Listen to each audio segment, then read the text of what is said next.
Bonjour à toutes et à tous. Bom dia a todas e todos. Je suis très heureuse d'être avec vous ici aujourd'hui Estou muito feliz de estar aqui com vocês hoje. et je tiens à remercier Olfa et Georges qui m'ont invitée, Eu agradeço também Olfa e Jorge que me convidaram, ainsi que Zélina et tous ceux qui ont travaillé à l'organisation de cette rencontre. bem como Zelina e todos esses que trabalharam na organização desse encontro.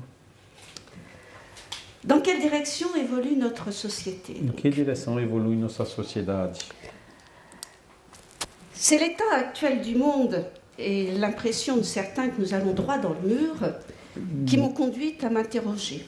O estado atual do mundo e das pessoas que dizem que estamos correndo contra uma parede que fizeram que eu me interrogasse À m'interroger sur l'évolution de notre civilisation. sobre a evolução da nossa civilização. Et de mon point de vue, non, nous n'allons pas droit dans le mur. E do meu ponto de vista, claramente não estamos indo ao encontro de uma parede. Nous évoluons, certes, Evoluímos, com certeza, mais absolument pas au hasard. e absolutamente não ao acaso. Le biologiste et éthologiste Rémi Chauvin, O biologista e etiologista Rémi Chauvin, qui fut professeur au laboratoire de sociologie animale de l'université Paris-Descartes, que foi professor no laboratório de sociologia animal na Universidade René Descartes, l'a dit clairement, disse claramente: l'évolution s'intéresse aux buts à atteindre a evolução se interessa aos objetivos a atingir et non pas aux moyens e não aos meios, qui peuvent varier indéfiniment. que podem variar ao infinito. Nous en avons des exemples dans les différents types d'ailes Temos exemplo nisso nos diferentes tipos de asas, qui toutes servent à voler. que todas servem para voar. L'évolution, cependant, est dirigée et ne revient jamais en arrière. A evolução é dirigida e nunca volta atrás. Alors, où en sommes-nous aujourd'hui? Onde que estamos hoje? Si nous faisons un bref état des lieux, Se fazemos balanço da situação atual, nous nous apercevons qu'aujourd'hui, nous vivons dans un monde dont l'organisation est pyramidale. vemos que hoje estamos num mundo cuja organização é piramidal Avec une conception de l'univers matérialiste. e uma concepção de universo que é materialista. Nous sommes dans une civilisation fondée sur la domination. Estamos numa civilização fundada na dominação, C'est-à-dire concrètement la domination des autres hommes, concretamente a dominação dos outros homens, mais aussi la domination de tout l'univers, et notamment de la nature. mas também a dominação do resto do universo, em particular da natureza. Concrètement, c'est une civilisation qui induit des relations dominant-dominé. Concretamente, é uma civilização que induz relações de dominantes a dominados. Or, il se trouve que la domination Ora, induit a dominação induz des inégalités. desigualdades. Le dominant n'est jamais égal au dominé. O dominante nunca é igual ao dominado. Elle induit des extinctions Induz extinções de peuples, extinções de povos, de langues, de línguas, d'espèces animales, de espécies animais aussi bien que végétales. ou vegetais. Elle induit surtout toutes sortes de violences. Ela induz, sobretudo, todo tipo de violências. La domination est incompatible avec toutes les valeurs que nous défendons généralement. A dominação é incompatível com os valores que geralmente defendemos. Elle interdit toute égalité. Ela proíbe todo tipo de igualdade. Elle interdit la coopération, la paix. Ela proíbe a cooperação e a paz. Elle ne permet pas non plus ni la liberté, ni la fraternité, ni la justice. Ela não permite também liberdade, fraternidade ou justiça. Et qu'observons-nous alors dans ce monde-là? E quem somos nesse mundo? Eh bien, nous observons un certain nombre de changements qui nous montrent qu'une autre civilisation est en émergence. Hoje observamos certo número de mudanças que mostram que novos valores aparecem. Nous n'en prendrons que 2 exemples ce matin. Somente falaremos de 2 exemplos hoje de manhã. Eh bien, tout d'abord, l'émergence du mouvement vegan. Primeiro é a emergência do movimento vegan. Et secondement, l'émergence du mouvement des supermarchés coopératifs. E o segundo é a emergência dos supermercados cooperativos. L'émergence du mouvement vegan, A emergência do movimento vegan c'est l'expression d'un rapport vivant différent. é uma expressão de uma relação diferente com relação ao vivo, C'est un rapport qui exclut l'exploitation que exclui a exploração et remet en question la hiérarchie des espèces. e recoloca em questão a hierarquia das espécies. C'est aussi, à mes yeux, un mouvement qui remet en question le fondement de domination sur lequel est construite notre civilisation. É também, no meu ponto de vista, um movimento que recoloca em questão esse conceito de dominação que observamos. Être vegan, comme vous pouvez voir, ne se limite pas à l'alimentation. Ser vegan, como podem ver, não se limita à alimentação. Être vegan, c'est refuser toute exploitation de l'animal, que ce soit pour ses cornes, ses défenses, sa fourrure, le cuir, la laine, la soie, la chair, les œufs, les organes, la graisse. Ser vegan é recusar todo tipo de exploração dos animais, que sejam os chifres, as defesas, né, dos elefantes, a pele, o couro, a lã, a seda, a carne, os ovos, os órgãos ou a gordura. C'est refuser d'utiliser des produits qui ont été testés sur eux en cosmétique ou en médicaments. É também recusar todo tipo de produto que foi testado sobre eles nos laboratórios farmacêuticos. C'est refuser aussi les spectacles utilisant des animaux. É recusar também espetáculo com animais. Le refus de l'exploitation animale est vraiment la notion clé de la position végane. O recuso da exploração animal é a posição-chave do movimento vegan. Ainsi, être végane est une position philosophique qui concerne tous les secteurs de la vie et en fait, c'est une véritable philosophie de vie. Ser vegan é uma verdadeira filosofia de vida.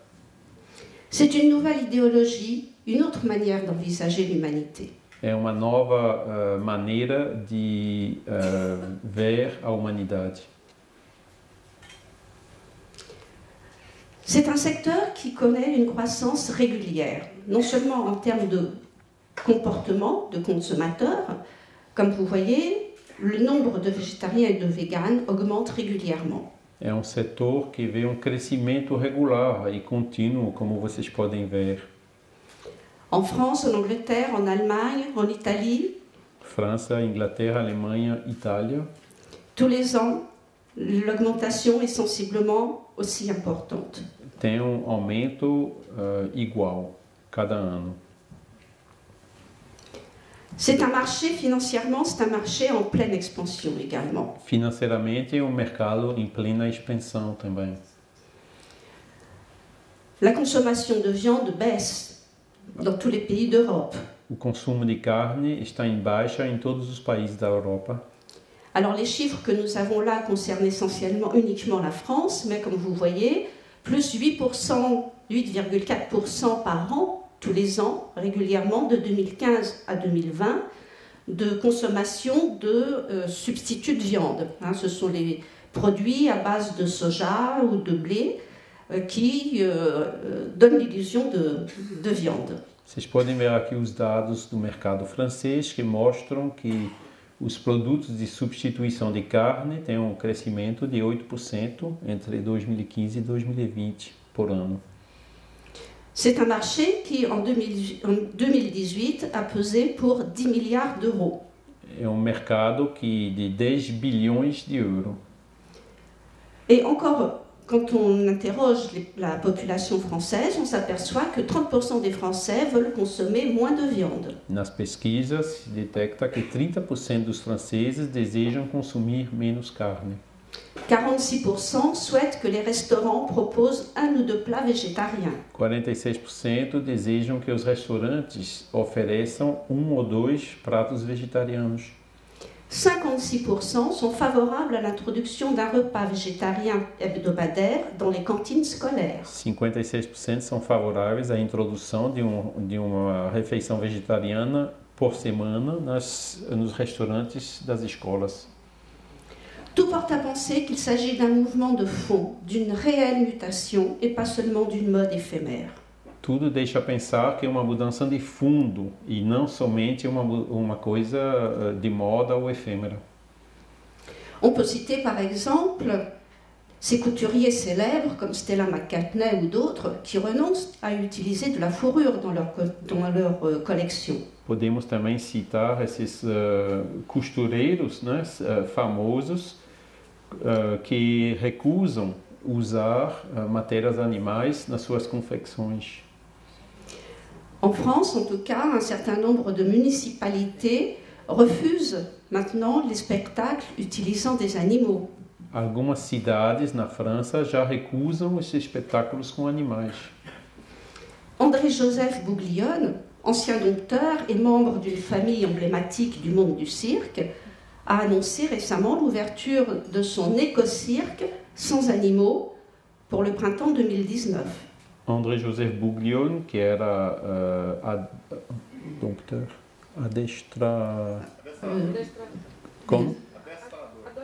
adestrador, né, do famoso circo do mesmo nome, anunciou o lançamento para o ano que vem de um ecocirco sem animais e que vai ser lançado na primavera de 2019.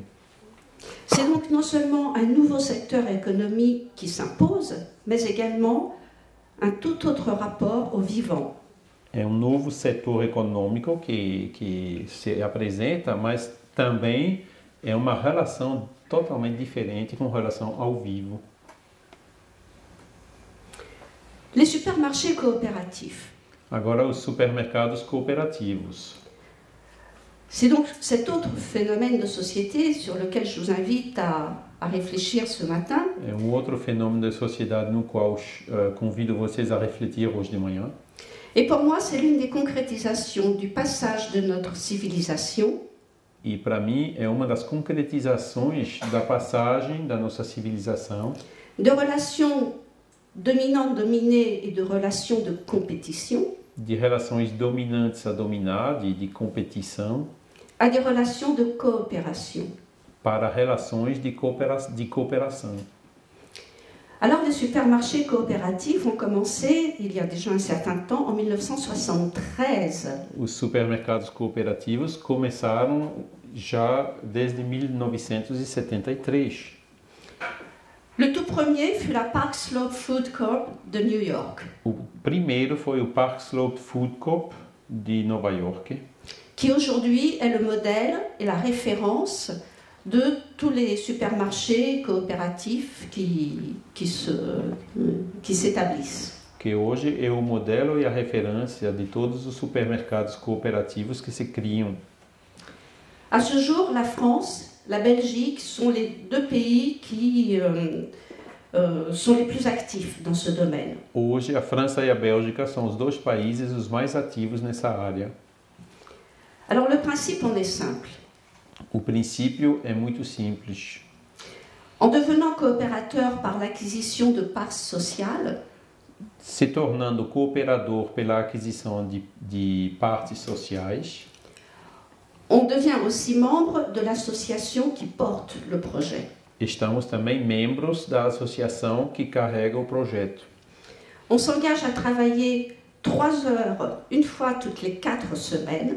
A gente se engaja a trabalhar 3 horas a cada 4 semanas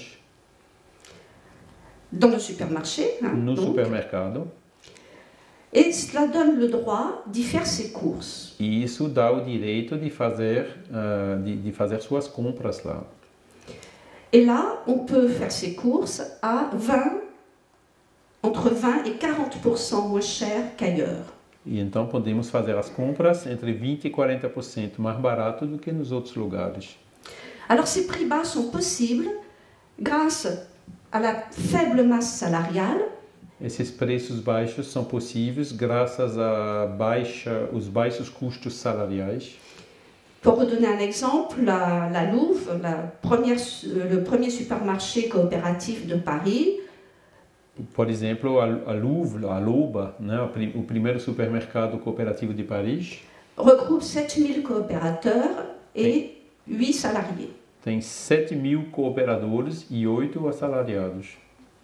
Donc, toute petite masse salariale, Quer dizer, baixos custos salariais, suppression des intermédiaires, puisque ce sont les coopérateurs qui achètent directement aux producteurs, não tem mais intermediários, porque os cooperadores compram diretamente dos produtores. Et troisième facteur qui permet d'avoir des prix très bas, c'est que nous ne faisons quasiment pas de marge. E o terceiro fator é que não tem lucro, praticamente não tem lucro. La toute petite marge de bénéfice est entièrement réinvestie dans le supermarché. O pequeno lucro que se faz é integralmente reinvestido no supermercado. Ainsi, les coopérateurs sont à la fois les propriétaires, les patrons, Assim, os cooperadores são, ao mesmo tempo, os proprietários, os patrões, le personnel o pessoal, os empregados et les seuls clients du e os supermarché. clientes do supermercado. Chaque membre dispose d'une voix et tous les bénéfices, donc je l'ai dit, sont réinvestis dans le fonctionnement du supermarché. Cada membro tem uma voz e todos os benefícios são integralmente reinvestidos. En coopérant ainsi par petits groupes, Cooperando assim em pequenos grupos, producteurs et consommateurs se soustraient à la domination de la grande distribution. produtores e cooperadores se subtraem à dominação dos grandes supermercados. La Louve, du reste, l'annonce tout à fait simplement. A Louve anuncia isso de maneira extremamente simples. Nous n'étions pas satisfaits de l'offre qui nous était proposée, Não estávamos satisfeitos da oferta que nos era proposta, alors nous avons décidé de créer notre propre supermarché. então decidimos de criar nosso próprio supermercado. De cette façon, l'économie locale est soutenue. Assim, a economia local é sustentada, Les producteurs sont payés au juste prix. os produtores são pagos ao justo preço Et les coopérateurs sont assurés, reprennent donc en main leur consommation, échappent donc au dictat de l'industrie agroalimentaire. e os cooperadores controlam então seu próprio consumo e escapam aos ditados da indústria agroalimentar. Et ils peuvent, du coup, avoir une alimentation qui satisfait leurs exigences, E podem assim ter uma alimentação que satisfaz suas exigências économiques, écologiques, gustatives, éthiques. econômicas, ecológicas, gustativas e éticas. C'est une toute nouvelle façon d'envisager les relations. É uma nova maneira de encarar as relações Et on peut y voir là une tendance indéniable à la coopération, e podemos ver nisso uma tendência segura à cooperação, tendance que l'on retrouve dans d'autres comportements comme le covoiturage, que encontramos também em outros comportamentos como o fato de, como se chama, de dividir carros, ir junto no mesmo carro. Como? Caronas. le covoiturage, le financement participatif, quer dizer, caronas, o financiamento participativo, oui, que l'on appelle aussi crowdfunding. ou crowdfunding. On le retrouve aussi dans le coworking ou co-travail. Se vê também no coworking, ou trabalho em conjunto. Alors le coworking consiste en un système de bureaux partagés. Esse trabalho em conjunto consiste num sistema de ofícios divididos, escritórios divididos. L'espace de co-travail donne accès à des équipements professionnels de bonne qualité, Esse espaço dando acesso a equipamentos profissionais de qualidade, des infrastructures, infraestruturas, des bureaux, le Wi-Fi, l'imprimante, vidéoprojecteur, salle de réunion, etc. escritórios, Wi-Fi, impressoras, projetores, salas de reuniões, etc. Et tout ça pour un coût modique puisque c'est partagé. E tudo isso por um preço muito baixo porque é dividido entre vários. Alors que pouvons-nous comprendre de ces deux phénomènes de société? O que podemos então entender desses dois fenômenos de sociedade? Moi, ce que j'y vois surtout, c'est le changement de façon de voir et de se percevoir. Eu vejo nisso principalmente uma mudança de ver e de se perceber a si próprio. C'est le passage d'une conception du monde dans laquelle l'être humain était au sommet de la pyramide et dominait tout le reste de la nature. É a passagem de uma concepção do mundo onde o ser humano estava dominando no topo da pirâmide sobre todo o resto da natureza. À une conception, ma foi, différente, dans laquelle l'homme est un élément de la nature dont il fait partie intégrante. Há uma concepção onde o homem é um elemento da natureza a qual ele pertence. C'est tout notre rapport au vivant qui est en train de changer. É nossa relação com o vivo que está mudando. Et c'est aussi la question du sens qui est remise en débat. É também a questão do sentido que está recolocado em debate, em questão. C'est-à-dire le sens de ses actes, de ses choix, O sentido dos nossos atos, das nossas escolhas, voire le sens de sa vie. o sentido da nossa vida.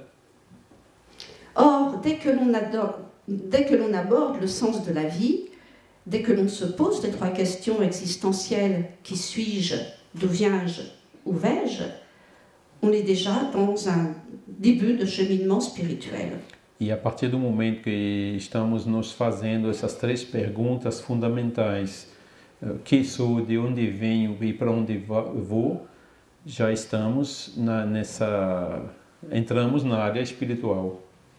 On est donc dans une redéfinition de la place de l'homme dans la nature, on pourrait même dire dans l'univers. É uma redefinição do lugar do homem na natureza e no universo. De qui je suis, De quem sou, de qui est l'autre. quem é o outro.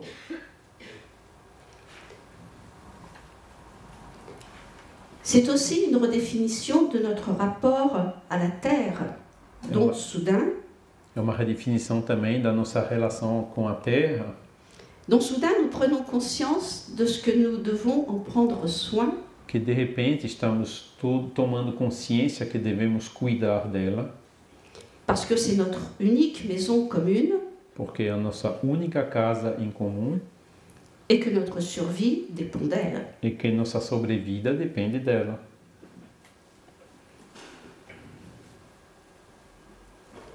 Nous prenons conscience du fait que nous sommes tous reliés. Tomamos consciência que estamos todos interligados Alors nous sommes tous reliés par la toile, Internet, bien évidemment. pelo net, internet, né? Com certeza.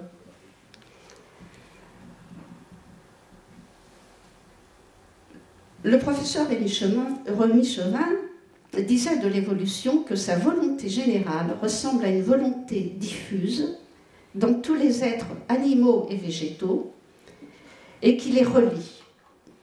O professor Rémi Chauvin dizia da evolução que sua vontade geral parece com uma vontade difusa em todos os seres animais e vegetais e que os liga entre eles. Donc nous sommes reliés par la toile, nous pouvons l'expérimenter chaque jour tous. Estamos então interligados pela teia, né?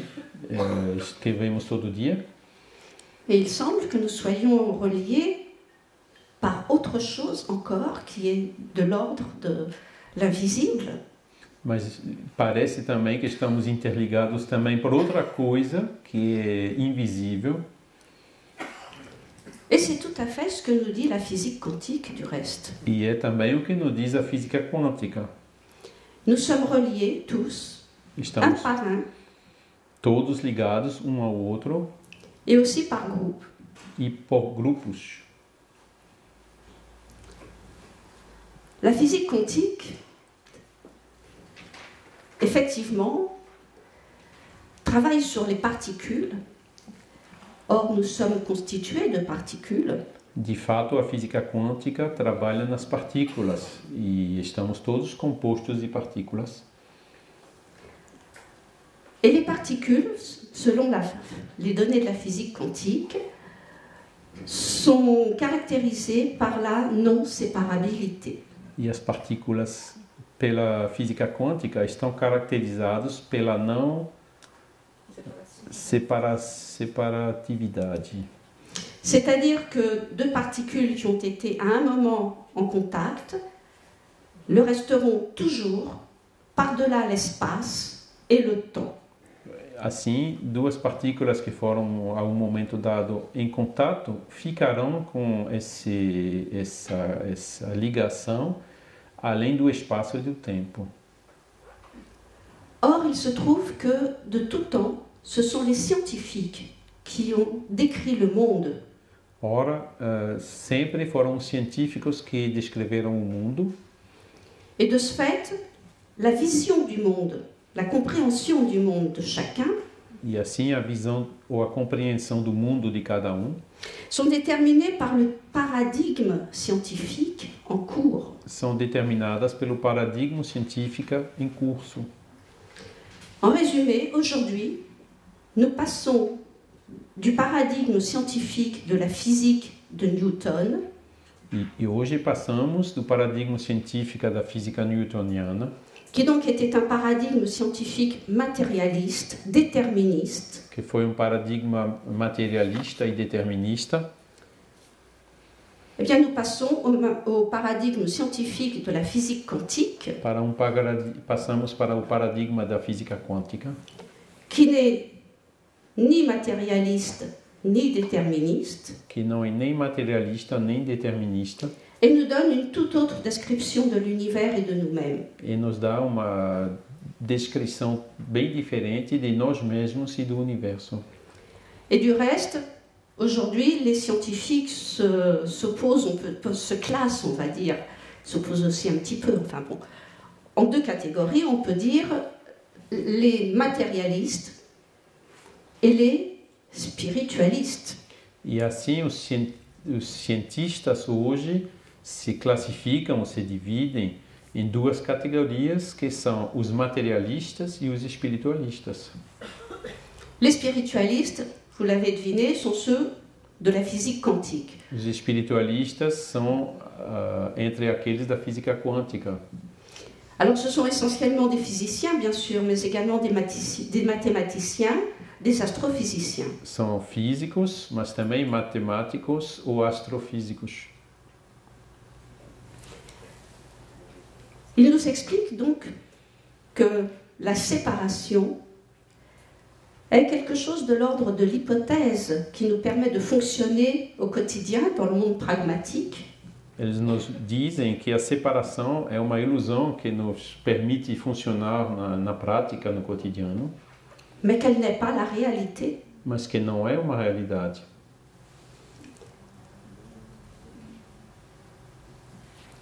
Alors dans ce tableau, on voit un peu comment les deux types de paradigmes scientifiques, matérialistes et spiritualistes, la physique de Newton et la physique quantique, comment ils s'opposent.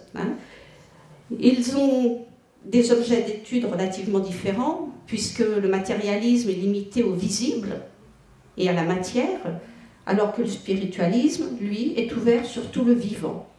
Nós vemos aqui nessa tabela como essas duas tendências se opõem. Por exemplo, o materialismo só estuda o visível, a matéria, enquanto que o espiritualista, ele estuda também a vida. La physique de Newton était une physique de la domination, où il s'agissait de contrôler les choses. A física de Newton era uma física de dominação, onde se tratava de dominar as coisas.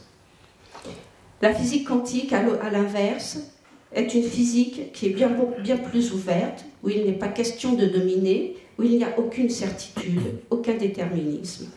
Na física quântica é diferente, não é questão de dominar, não tem certeza, nada é determinado.